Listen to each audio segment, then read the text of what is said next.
Ladies and gentlemen, welcome back to the channel. This is Zach with Zach Attack Cards. And as you can see in front of you, we have another card show recap and review for all of you, my friends out there in YouTube land. So, this was the exact same show that I went to last time that I really struck out at and just had a handful of cards. For those of you that watched that video, a little bit disappointing. I can certainly understand. As I said, I was pretty disappointed, but I decided to take another look at it, and at this time at least, there was a lot more stuff that I was interested in. There was, I feel like, a little bit less of the TCG stuff, so I really don't know. I don't know if every other one is more of a TCG show or something like that. The shows seem to happen every 2 weeks, so I'll probably give it another shot here in another probably week to 10 days, somewhere in that range, because this one just happened, literally. But with that said, a lot of interesting things, a lot of really, really cool pickups, and a lot of really nice people to deal with. So without further ado, we're going to get right into it. We're going to take the usual format, telling you how much we spent, our average spend per card, our total value, and our average value per card. Let you know if we ended up winning or losing based on comps, and then give you the MVC, or the most valuable card. So, decent amount of pickups to get through here, so we're going to go ahead and do it in relatively quick fashion. This first stack that's not in top loaders is possibly my favorite pickups. You will see a lot of Skybox, Fleer Metal Universe, whatever you want to call it. And we're just going to kick it off. Mike Piazza, 96 Metal Universe. How amazing that artwork used to be, man. I wish they would go back to this little like robot arm in the back. And even cooler, they would tell you, just like a comic book, who did the pencils and the color on the back of it. So just a really, really cool card of a Hall of Famer. But for me, Metal Universe doesn't even need to be Hall of Famers, but there's a good chunk that are, and there's also a decent amount of Metal Universe here. So, and we have some die cuts. These are also from 96, well, these are 97, sorry, that was 96. These are 97 Metal Universe titanium inserts. Check out that die cut action on Jeff Bagwell, yet another Hall of Famer. And then Mike Piazza shows up yet again, also on the die-cut titanium insert. Now going back to 96, this is what titanium looked like then, and we got ourselves the Big Hurt, Frank Thomas. Now heavy metal, once again 96, Mike Piazza, and Big Mac, still on the Athletics here. Really cool inserts that I have a few of. And now this is an insert I really don't even remember. Mining for Gold. And as you can see, we ended up getting 4 of them. Once again, die cut. They're kind of rounded, as you can see. First one, Bob Abreu. And these are from 97. So I want to say this is his second year. I want to say his rookie year was 96. Kevin Brown, who's a name I do not recall. I only really remember the pitcher Kevin Brown. So not so sure he went too far. Next guy did, though, Scott Rowland. Amazing, amazing player. And Todd Walker is a name that I do recognize, obviously not Hall of Fame caliber or anything. But check these bad boys out. I got 4 of these. These are the Magnetic Field. And of course, the Jeter being the most valuable out of the 4. But look how crazy cool these are. Just so much action going on there. And even though they're the same insert set, they all have slightly different colors, if you can kind of see there. So there's Kenny Lofton, another really good fielder. Then Edgar Renteria on the Florida Marlins. Actually played for quite a number of years. And then A-Rod, who's a little more purple than the rest. So one Hall of Famer. Who knows? Maybe A-Rod eventually makes it in with the committees or something. All depends on how the feelings change or don't change with the PEDs, of course. Now, the last bunch here, you're going to see some Griffies. You're going to see some 90s and early 2000s inserts, which you know I love. And finally, Cal Ripken Jr. These all came from the exact same guy, and I want to say the entire stack costed me like 30 bucks. It was a really nice guy to deal with. He had a couple of books, and he was like, just take out what you want. We'll work out a deal. A number of them were just dollar cards. Some were a little more, but when all was said and done, it was only about 30 bucks.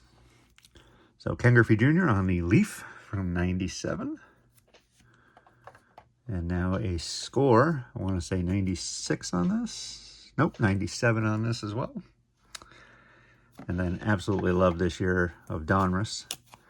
Just had a neat little back, and then just like the format of the card itself. And we have a Pinnacle 96. This is the AL checklist. Ken Griffey Jr. All the different cards in the set. And then yet another Griffey checklist, this time from Ultra. Followed by Stadium Club. So the year that things were like a little embossed. Pinnacle 97, Clout. And the last Griffey's probably the coolest. This is from a set called Aficionado by Pinnacle. Not one that I remember, even though I was collecting at the time. But the picture on the right here is kind of, I don't really know how to explain it. It feels like, you know, little like dots. It's really cool. Again, kind of like an embossed type of thing, but just a really, really cool card. Now we have a cool Fleer 97 Team Leaders die cut card of Barry Larkin, the Hall of Famer. And we have Ultra Back to the Future Derek Jeter. Kid Gloves, which is a really cool one. You can feel the entire outline of the player. You can sort of see that it's a little more embossed than most cards. Noma Garciaparra. And we have the Intense from EXL, Tony Gwynn. This was a Fleer Skybox product. Once again, another one I don't really remember, but it's kind of interesting because it's the N is kind of like on another card. Like you can feel that it's like a slightly higher or whatever you want to call it. There's just like some texture there. Headliners at a Fleer 97, Barry Bonds. 11 April homers ties the record. And a really cool gold leaf rookie for Alex Rodriguez. This again at a Donruss, I believe. Yep, 95 Donruss. Probably not a rookie card, although I think his rookies were what, 94? It's always tricky with those guys because they had so many cards that were like rookie-ish cards or prospect cards even back then. Todd Helton, Own the Game from Topps. I guess it's like 2002. Like I said, got a whole series of these. They did Own the Game for quite a number of years. Just a really, really neat background. Really makes him stand out. Rookie Sensations, Andrew Jones out of Fleer 97. Almost like a watercolor background to it. Now a couple postseason glory, Jim Tomei and Oral Hershiser. I meant to pick up, I believe it was Tom Glavine, but somehow mistakenly picked up Oral Hershiser. Nothing against him, but I do like to get Hall of Famers where I can when it comes to these inserts. Beat the Odds, Chipper Jones, of course, another Hall of Famer. And then we have a couple Wrecking Crews. These are the original Wrecking Crews that appeared in Topps, let's see, 95 it looks like. Joe Carter and Cecil Fielder. Two excellent, excellent hitters. And now all Cal Ripken Jr. Never going to pass on my favorite player. So we have a 97 Metal Universe Titanium Cal Ripken Jr. Once again, the die cut kind that we saw in the beginning. Love this card. Never had it. The Studio Gold, the credit card series. Love, love, love that. I think he had like a $3 price tag on it. I was like, I'm going to buy it no matter what. So this one's a little bit sneaky. This is out of 96 Fleer Ultra, but you really can't tell by the background. This is actually a gold medallion parallel. Normally the background is kind of a goldish type color, but this one just says it around the Fleer Ultra thing. So how crazy is that? Didn't realize it when I picked it up, but did when I took a closer look at it and had it at home. And we have a Leaf Ripken. We have a Score 95 Ripken. We have some select, one select 95 one, which is a really cool looking one. Some of these I'm sure I have, others I don't, so I just pick them up because I love them. It's my favorite player. We have a Stadium Club Ripken and a Select 95 Checklist Ripken. Pinnacle 95 Swingman Ripken. Now a Predictor from Upper Deck. So where you, little like game or something where you scratched off a bat, see if you've, I don't know, won something or make a prediction. I don't know. I wasn't collecting that at the time. And Circa 97, this is the Boss insert, Cal Ripken Jr. The Defense out of EXL, once again, there's a difference in the border, kind of stands out. It's a little bit higher, and also the player himself is kind of embossed and sticks out from the card. And the 96 Flair non-promotional sample. I've seen, and I think even have a couple of these, it's stamped promotional sample right across it. A couple of older Topps Chrome, Cal Ripken Jr. on the Star Power. And then this is awesome. I do not have this. So, and this card's actually worth a little bit of money. I was checking through the comps, obviously, like I normally do, and just this card normally is like $6 to $8. So that's really darn cool. I guess because it's commemorative or commemorating his breaking the consecutive game streak, but pretty awesome. I'm okay with that. Now we have some 3D stuff, so this'll get you. So we have Sportflix 95 Hammer Team insert. Just a whole bunch of hammers in the background. We have a Sportflix 96 UC3 Cal Ripken Jr. We have a Sportflix 96 Cal, just regular card, I think. Shortstop. Signing autographs and hitting the baseball. And then the last 3D one is Sportflix 96. This is a really weird one. Like, I don't know why they didn't put a picture of Cal batting in the background. They just kind of inserted some regular guy instead of instead of Cal. So whatever. The Hit Parade insert. Another one of those intense cards like the Gwyn. And finishing on a 96 Flair. I think it's 96. Yeah, 96 Flair Diamond Cuts. Just a crazy cool card. So moving on to these guys. Got a little bit of just about everything this time. Got some basketball, got some football, got some baseball. I want to say that's it. I don't think there's any wrestling or hockey or anything like that. But kicking off with what I think are the only two basketballs. Gary Payton rookie and Dikembe Mutombo. Noah. How could you not pass up on him? And, of course, the glove, Gary Payton. Also love the throwback of picking up the phone. I'm assuming that's on draft night since it's talking about the lottery pick. And it's a old school handset with the with the phone line attached directly to it, man. I remember that when I was younger. But really cool stuff. Ryan Mountcastle. This is the 86 Topps commemorative. Alec Boehm from the Bowman Chrome Sterling, rookie. Andres Jimenez, rookie. And Isaac Paredes, rainbow foil.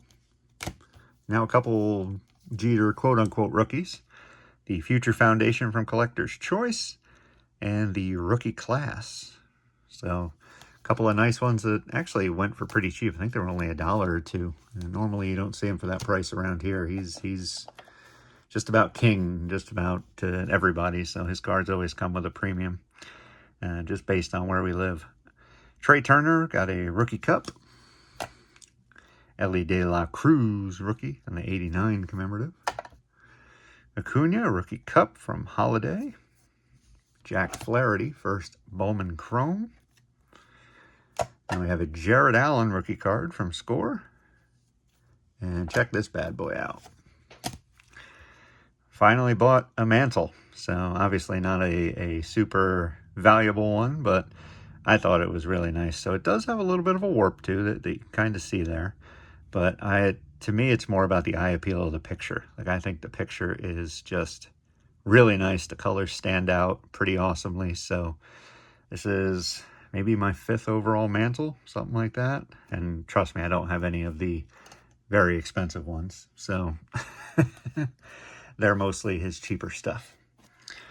And we have a pristine Jackson Holiday. As I say, when you look through the value box, always look for the higher end singles, because they cost a heck of a lot more when you're buying the boxes. So if you get them for $1 or $2, totally worth it.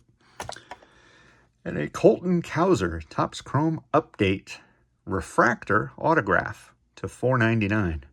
Why is that a mouthful? Topps Chrome Update Refractor Autograph. The Milkman himself.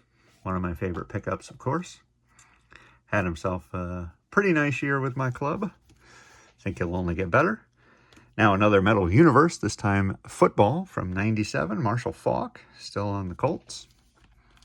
And here's one that a lot of people will recognize, some won't.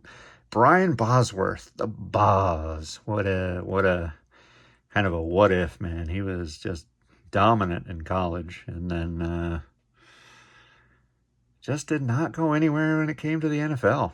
You know, not to mention, I think it was, Bo Jackson that all but destroyed him in a game. A Justin Jefferson, Rookies and Stars rookie.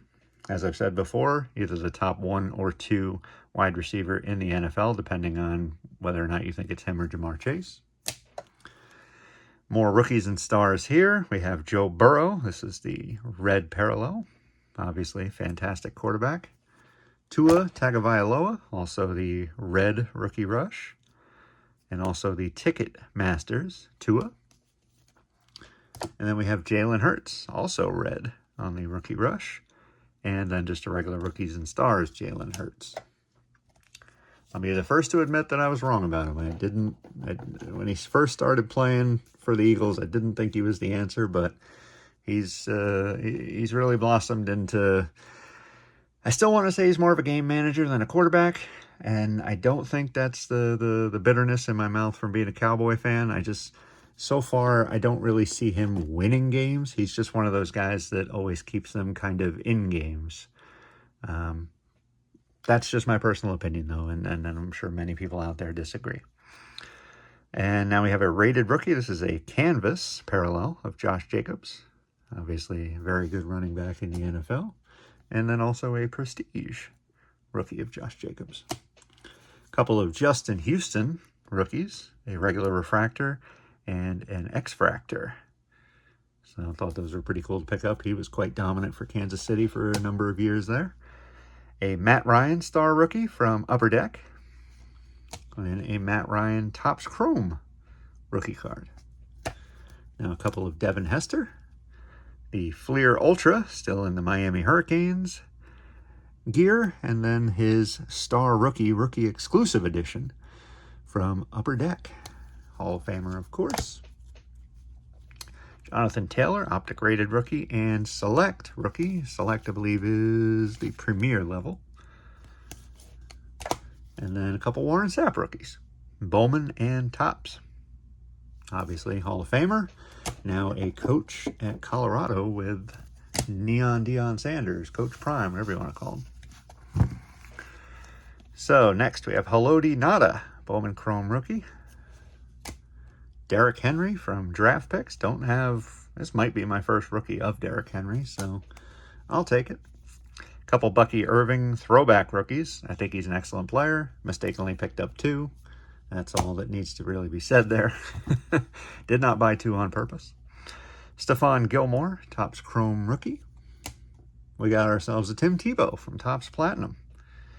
As I've always said, not so sure he got the fairest of shakes in the NFL. Kind of seemed to get tossed out before he could really do too much proving of himself. And contrary to that, you have a guy like Geno Smith, who has really resurrected his career lately after an extremely rocky start. Marcus Peters, Topps Chrome Refractor, rookie. Followed by Javon the Freak Curse, Bowman rookie. Just an excellent pass rusher back in the day. Fletcher Cox, Orange Refractor out of Topps Chrome. A lot of Philly fans think he'll be a Hall of Famer. Not so sure. We'll see when he comes up on the ballot, of course. Levante David, Topps Chrome Rookie Refractor. and Harrison Smith rookie. Now a Tetaroa McMillan. This was from the National. This is one of the cards you probably get from what do you call it? The bags that you get as a what do you call it when you buy the higher end ticket to get in? I think that's where that came from. And we have the Muscle Hamster, Doug Martin on the pink refractor, numbered to $3.99. As I said before, one of my normal pickups there for a few years in fantasy. He just was always good for a few points. A Pat Pete rookie, numbered to $3.99. Thought that was pretty cool. I think he'll be a Hall of Famer. And a SPX Sighting rookies, Thomas Davis, became Thomas Davis Sr. later in his career, numbered to $4.99. And then a Terrell Suggs T-Sizzle, numbered to $500. Once again, probably a Hall of Famer when it's all said and done. Could be borderline. And then a Matt Forte Gold rookie to 2008, I believe. Followed by this one, really cool. This is Preston Wilson, Sean Green, Todd Helton, and Brian Giles. Obviously, Helton, a Hall of Famer. Brian Giles, Sean Green were excellent hitters back in their day. And Preston Wilson was really no slouch either. So I thought this was a really cool relic card for just $1 or $2, whatever it was.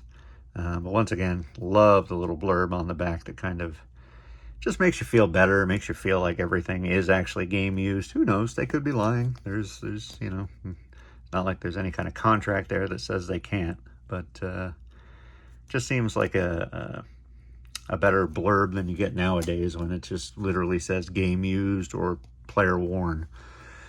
Now a Skybox Autographics, once again, not a set I remember, but loved Mike Hampton back in the day. So a really cool autograph to pick up.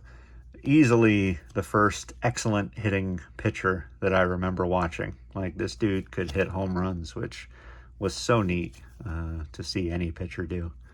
Obviously, you have that a lot more nowadays with a guy like Shohei Ohtani, but I would argue that Mike Hampton obviously was just a pitcher, so he was it was really cool to see the pop in his bat.